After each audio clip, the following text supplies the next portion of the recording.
In this class, I spent 10 minutes explaining how the CQRS system involves. I start from a very simple B2C online bookstore example. I will start the business, explaining the business using the most simple spreadsheet and slowly evolving to database, application, and eventually CQRS. Assume that you are operator of an online bookstore. You rely on delivery partners like postman to deliver the physical books to your customer. In the very beginning, you can start your business from a spreadsheet where you have multiple spreadsheets. One is called delivery. Once the customer made a payment, you will have the delivery created. It's linked to the order, and once your delivery partner picked up your package, you will be given a package number, a tracking number. The state of the package will become picked up. You have the pickup date. It's not delivered, so the delivery date is null. You can maintain the spreadsheet.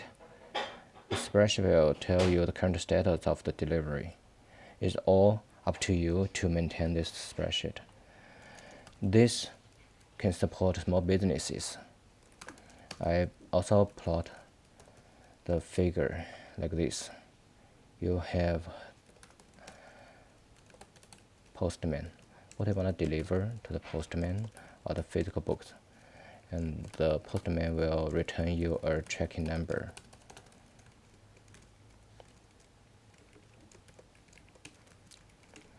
Then it's up to you to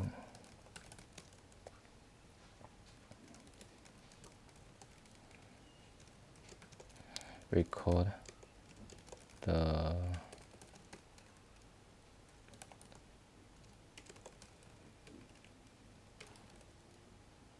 status.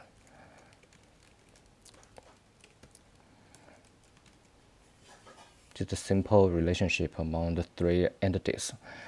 But later on, you'll find that the spreadsheet can support only a small number. If a business grows, let's say it's larger than 1,000, it becomes a 1 million record, then the spreadsheet can become very slow, and it's not maintainable in your desktop. By this time, you are thinking about a database. Database is something you can, it's a good management of the disk.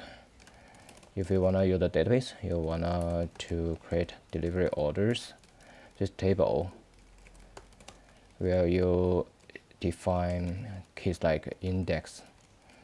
This ID, you can use an integer, and this is the primary key. And also you have the order ID. It can be something like probably UUID from another table. We just use it as integer to the primary.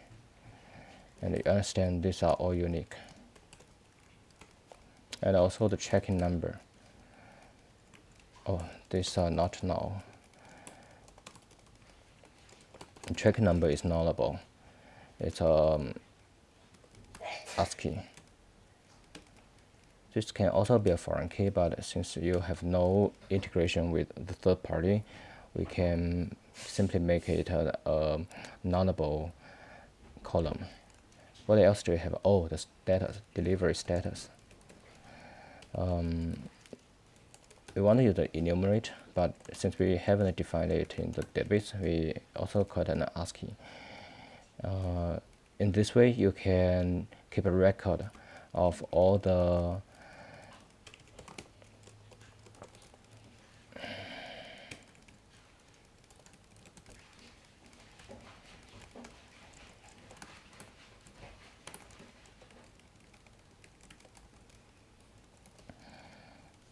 information you want from a spreadsheet table. If it's simply a one-to-one mapping, you want to see the power of a relational database. Okay, let's change it to a database, and we change the name as delivery orders, DOT table.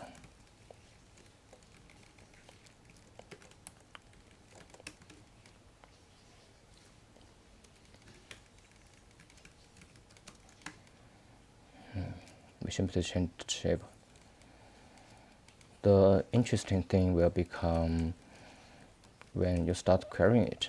You find that you can make complex queries, like you can select from the delivery orders, just a primary operation against the delivery order, where ID equals something. To the simple query, we call it random access query. The other will be, for example, you wanna read all the pending status. Then you can have a more complex query just for your data analysis. For example, you want to select ID from delivery orders, where the delivery status is picked up, but it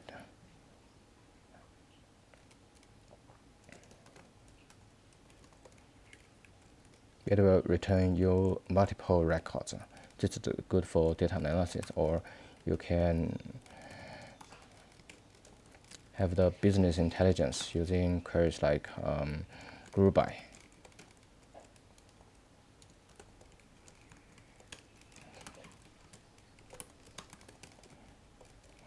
To have a query, to have a count of your existing delivery status.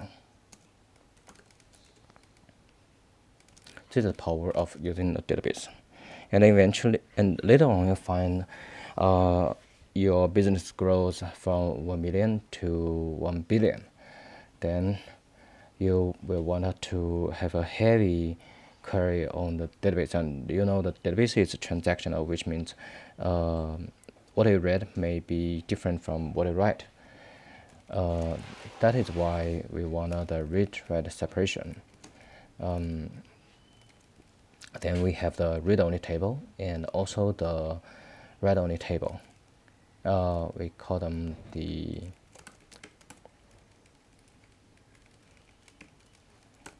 read-only and the read-write.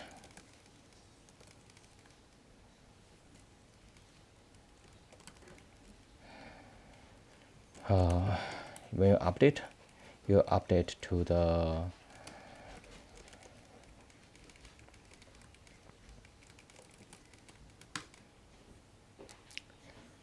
read-write table, and you then wanna syncing between the two using the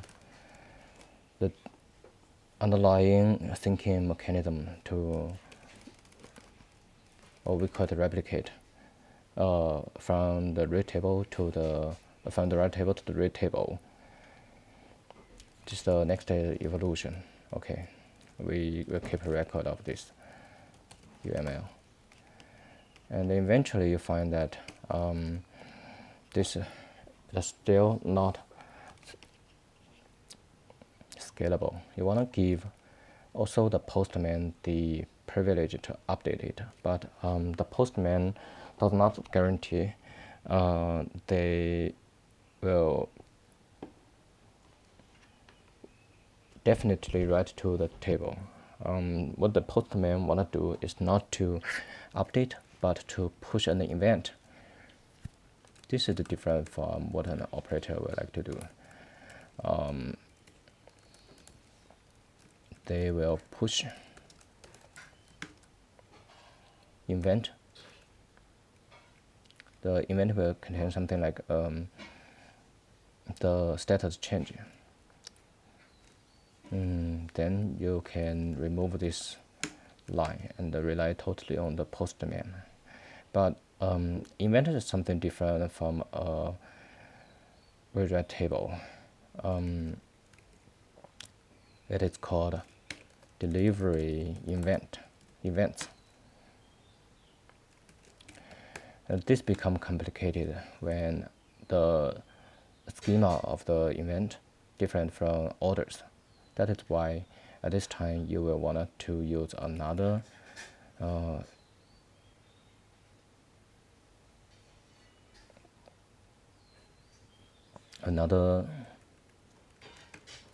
database. We call it the delivery event, and that is the queue. Where do you put it? You put it here. What the postman will want to push to is the delivery event. Later on, we want another service that write to the, okay, I didn't write down the service, but using figure like this, just to give you an overview. It's still push based.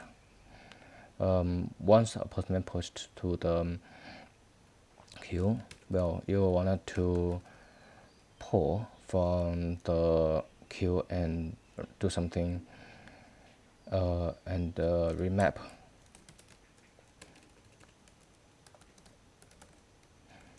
Since they are different, what you wanna do are multiple steps.